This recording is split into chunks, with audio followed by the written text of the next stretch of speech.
4, 3, 2, 1.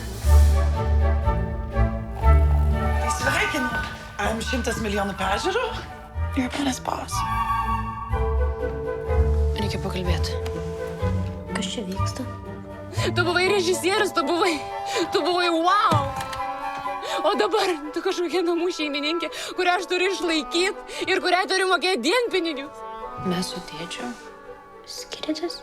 gyvenki čia, kol susirasi kitą būtą. Kokį kitą būtą, aš neturiu pinigų.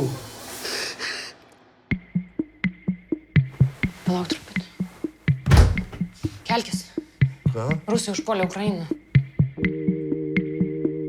Nėra pas mus to karo. Viskas bus gerai.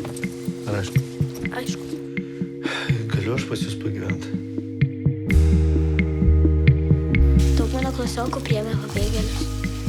Geri žmonės. У вас очень красиво.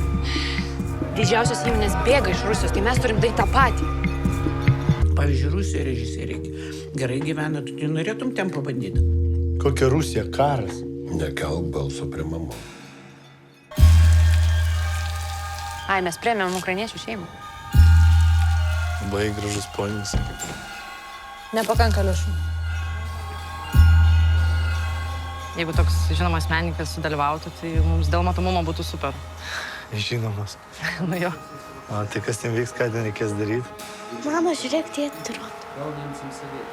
Geras, ar ne? Gyvenimas turėjo būti įdomus. O tapo kažkokie. Mam, nu nepradėk fer. Kitas gabalas skirtas tiems, kurie dabar Ukrainoje kovoja už mūsų visų laisvę.